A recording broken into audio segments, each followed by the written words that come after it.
ఎక్కడైనా ల్యాండ్ పై ఇన్వెస్ట్ చేయాలని అనుకుంటున్నారా? అయితే ఫ్యూచర్ సిటీలో ఇప్పుడే ల్యాండ్ పీస్ పెట్టుకోండి. పూర్తి వివరాలకు మాకు కాల్ చేయండి.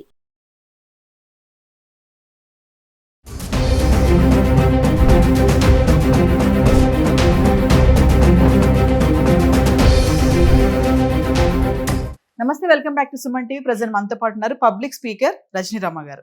నమస్తే మ్యామ్. నమస్తే నవీన. మేడం, బంగారం ధరల గురించి మనం కొన్ని వీడియోలో మాట్లాడుకున్నాం. అంటే రేట్ల గురించి కాదు, మహిళలు ఎలా ఉంటారు గోల్డ్ విషయంలో అనే యాంగిల్లో తీసుకున్నాం. నాట్ అండ్ బిజినెస్ యాంగిల్లో మాట్లాడుకోలేదు. ఈరోజు ఏంటంటే ఒక పేపర్ ఆర్టికల్ వచ్చింది, కట్నం ఓకే, బంగారం అంటేనే భయం వేస్తుంది అని చెప్పేసి ఇప్పుడు మిడిల్ క్లాస్ వాళ్ళందరూ కూడా వణికిపోతున్నారు. అంటే బంగారం ధరలు చూసుకొని ఇప్పుడు పెళ్లిళ్ళ సీజన్ వస్తుంది, మరి కట్నం వరకు ఇట్స్ ఓకే, మరి కట్నం ఇచ్చినా కూడా మరి బంగారం అనేది ఇవ్వాలి కదా, కూతురికి ఎంతో కొంత బంగారం పెట్టాలి కదా. అది 4 తులాలో 10 తులాలో పెట్టుకుంటారు. ఎంత లేని వాళ్ళైనా ఖచ్చితంగా ఆడపిల్లకి బంగారం పెట్టాలి. మరి కట్నం డబ్బులు అయితే ఇస్తాం, కానీ బంగారం మా వల్ల కాదు. ఇప్పుడున్న రేట్ చూసుకుంటే 1,00,000 దాటేసింది. సో ఏంటి అనేది ఇప్పుడు మిడిల్ క్లాస్ వాళ్ళందరూ కూడా వణికిపోతున్నారు ధరలు చూసుకొని. ఒక్కసారి మరి మీ అనాలిసిస్లో ఏం చెప్తారు? అంటే అసలు పాత కాలంలో తీసుకుంటే ఏదో కొంత కట్నం ఇచ్చేవారు, కానీ బంగారం ఖచ్చితంగా పెట్టాలి అనేది నాకు తెలిసి లేదు. ఏదో మంగళసూత్రం వెళ్ళ, ఏదో చెవులకో ఒక ఉంగరమో, మహా అయితే ఈ పుస్తల తాడు, కొంచెం ఉన్న వాళ్ళైతే పుస్తకాలు తాడు, చైను, సూత్రాలే, అంతే నాకు తెలిసింది. ఎప్పుడో మా అమ్మమ్మల కాలంలో, అంటే బాగా ఉన్నవాళ్ళు, జమీందారులు ఉన్నవాళ్ళు ఎప్పుడు పెట్టుకుంటారు. మిడిల్ క్లాస్ ఇది నేను చెప్పేది. తర్వాత ఏమైందంటే డబ్బు సంపాదించడం అనేది బాగా పెరిగింది కదా, మనం చూస్తూనే ఉన్నాం. ఇప్పుడు ఈ రోజుకి వచ్చేటప్పటికి అందరూ డబ్బు బాగా సంపాదిస్తున్నారు. ఇప్పుడు పెళ్ళిళ్ళు చేసుకునే వాళ్ళు కూడా ఏంటంటే ఇంత సంపాదిస్తున్నారు, వీళ్ళ దగ్గర ఇంత ఉంది కదా అని చెప్పి వాళ్ళు అడగడం మొదలెడుతున్నారు. ఇప్పుడు ఏంటంటే ఆ రోజుల కంటే ఈ రోజుల్లో బంగారం పిచ్చి ఎక్కువైపోలే మనకి. ఎక్కువైందా లేదా? ఎక్కువైంది. కాబట్టి నాకు పెళ్ళికి ఇది కావాలి, అది కావాలి, పిల్లలు అడుగుతున్నారు.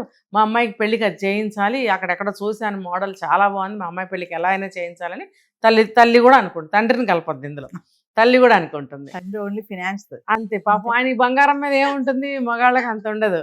సో తల్లి ఇలా అనుకుంటుంది అనమాట. అనుకున్నప్పుడు డబ్బు కూడా బాగానే ఉంటుంది, కాబట్టి ఎక్కువ బంగారాలు కొని పెట్టడం అనేది ఆనవాయితీ తీసుకొచ్చేసారు. అలా లేదు అసలు. ఇప్పుడు పరంపరగా వస్తున్న నగలు నాణ్యాలు ఉంటే, బాగా జమీందారులు ఉంటే అవన్నీ అలా కొనసాగుతూ ఉండేవి. మిడిల్ క్లాస్ వాళ్ళు నేర్చుకున్నారు, ఇవన్నీ అన్నీ నేర్చుకున్నారు వీళ్ళు. మన తాహత ప్రకారం మనం ఉందాము అనే ఆలోచన చేయకుండా ఆకాశానికి నిచ్చెనలు వేసేద్దాము అని చెప్పి వేసి దాన్ని ఎగబాకలేక విశ్వప్రయత్నం చేస్తున్నారు. ఆకాశానికి మాత్రం చేరుకోలేకపోతున్నారు. ఎందుకంటే మిడిల్ క్లాస్ ఎప్పుడు మిడిల్ క్లాసే. ఎంత నువ్వు దేకినా, ఎన్ని నువ్వు అప్పులు చేసినా, ఎంత రూపాయి కూడబెట్టినా నువ్వు ఆకాశానికి చేరుకోలేవు. అది స్థాయి. కాబట్టి వాళ్ళు ఏం ఆలోచించాలి, ఎంతవరకు అంతవరకే ఆలోచించకుండా శక్తికి మించిన బంగారం పెట్టడానికి సిద్ధపడిపోతున్నారు. అంటే ప్రెస్టేజెస్కి పోతున్నారు అంటున్నారా? ఏమైనా అనుకోవచ్చు, అది గొప్ప కావచ్చు. మా అమ్మాయికి ఇంత ఇస్తేనే వాళ్ళు అక్కడ బాగా చూసుకుంటారు. లేదు. ఇప్పుడు వెనకటి రోజుల సంగతి చెప్తాం. ఒక 5 లక్షల రూపాయలు వస్తూ ఉంది బంగారు నగ. అది పెద్దవాళ్ళు ఎవరో కొనుక్కుంటారు, మామూలు వాళ్ళు కొనలేరు. కానీ కోరిక ఇద్దరికి ఒకటే, వాళ్ళకి అది పెట్టుకోవాలనిపిస్తుంది, వీళ్ళకి ఇది పెట్టుకోవాలనిపిస్తుంది. మనం ఎందుకు పెట్టుకోకూడదు, మనం కూడా డబ్బు సంపాదించి దాచిపెట్టుకున్న డబ్బుతో కొనుక్కోవచ్చుగా అనే ఆలోచనలు వచ్చినప్పుడు డబ్బు బాగా దాచిపెట్టి కొనుక్కుని పెట్టేసుకుంటున్నారు. కోరిక అయితే తీరుతుంది, కానీ దేనికైనా సరే ఒక స్థాయి, ఒక అర్హత ఉండాలి అంటారు. ఇప్పుడు మనం ఏదో చిన్న పనులకు ఉద్యోగాలకు వెళ్తున్నామండి, అక్కడ రోజు పట్టుచీరలు కట్టుకెళ్తే బాగుంటుందా, రోజు నగలు పెట్టుకుంటే బాగుంటుందా? అలాగే ఒక జమీందారులు ఉన్నారనుకోండి, వాళ్ళు ఇంట్లోనే పట్టుచీర కట్టుకుని నగలు పెట్టుకుంటే చెల్లుతుంది. ఎందుకంటే వాళ్ళకి మొదటి నుంచి ఆ పరంపర కొనసాగుతుంది, వాళ్ళకి ఉంది. వాళ్ళు పెట్టుకుంటే కూడా ఎస్ వాళ్ళు పెట్టుకుంటారు అనే మాటే వస్తుంది. కానీ అదే ఎలాంటి వాళ్ళు పెట్టుకున్నారు, ఏంటి ఇలా పెట్టుకుంది, దీనికి అనిపించా, పట్టుచీరలు కట్టుకుని నగలు పెట్టుకుని కూర్చుంది ఏంటి, లేకపోతే చేసే చిన్న ఉద్యోగానికి నగలేసుకెళ్తుంది ఏంటి అని అంటారు. అవునా కదా? అందుకని మన స్థాయి ఎంత ఉందో అంతవరకే మనము తూగాలి, అంతే పెట్టుకోవాలి. ఇప్పుడు డబ్బు అనేది ఎవర్ గ్రీన్, ఎప్పుడు కూడా మనము ఆ డబ్బు చేతిలో ఉండాలి. ఏ కష్టం వస్తుందో, ఏ అవసరం వస్తుందో అని పెట్టుకోవాలి. కానీ వీళ్ళు బంగారం, డబ్బు అంటే మీరు 1 లక్ష రూపాయలు పెట్టుకుంటే సరిపోతుంది. బంగారానికి ఎన్ని లక్షలు పెట్టాలి, ఏ రోజులకు ఆ రోజులు మీరు చూడండి. మరి అంత డబ్బు నువ్వు తీసుకురాగలవా? 1 లక్ష రూపాయలు ఎమర్జెన్సీకి అయితే నువ్వు దాచుకోగలవు, దగ్గర పెట్టుకోగలవు. అది నీ స్థాయి, అది నువ్వు చేయగలిగింది, అది నీకు చేతనైంది. అది నువ్వు చేసుకోకుండా ఉన్నదంతా ఒడిచి బంగారం పెట్టి కట్నాలు ఇచ్చి పెళ్లి చేసి పంపిస్తుంటే అక్కడి నుంచి వేరే సమస్యలు వస్తున్నాయి. పిల్లలే ఆత్మహత్యలు చేసుకోవడము ఏదో కొన్ని అందరూ కాదు. ఇలా జరిగినప్పుడు పిల్లలతో పాటు ఆ బంగారాలు కూడా పోతున్నాయి. అంటే ఇక్కడ మీరేంటి పిల్ల పైన పర్వాలేదు మా బంగారం కావాలంటారా రజనీ రమ గారు అంటే నేను అలా అనటం లేదు. ఇక్కడ అదే చెప్పేది విచక్షణ జ్ఞానం ఉపయోగించాలి. ఇక్కడ మీరు ఎప్పటి పిల్ల పుట్టిన దగ్గర నుంచి కష్టపడి రూపాయి దాచి తినక బంగారం కోసం దాచిపెట్టారు. ఇందాక మీరు అన్నారు బంగారం ఇస్తే కానీ పెళ్ళిళ్ళు అవ్వవు అని అన్నారు మీరు. అలా ఆనవాయితీ తీసుకొచ్చేసారని నేను చెప్పాను.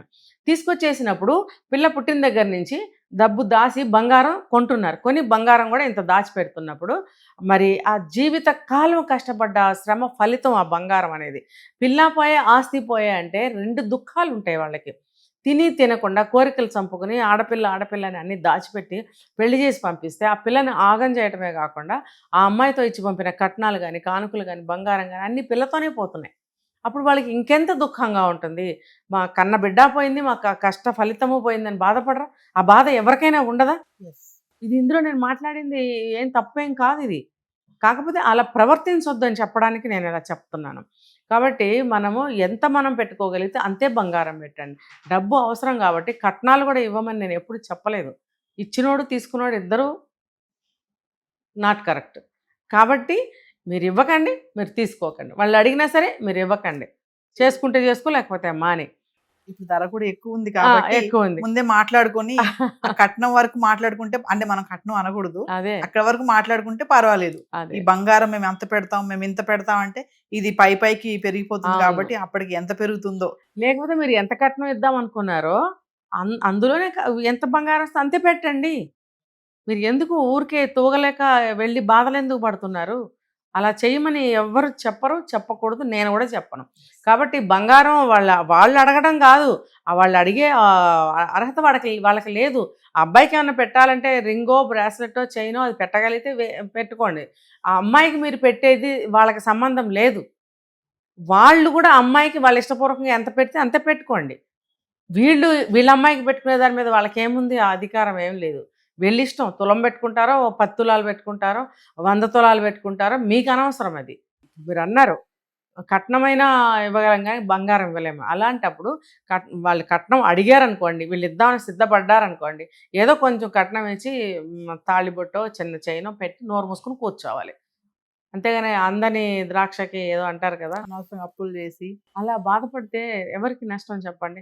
ఇప్పుడు డబ్బు అన్యాక్రాంతంగా వచ్చేసేది కాదు, అలాగే బంగారం ఊరికే రూపాయికి వచ్చేది కాదు. 2 కూడా చాలా కష్టపడాల్సిందే.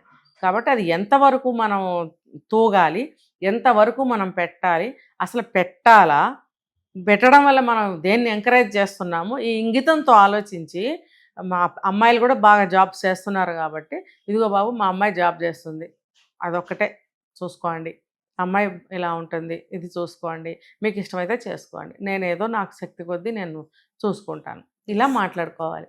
Thank you ma'am.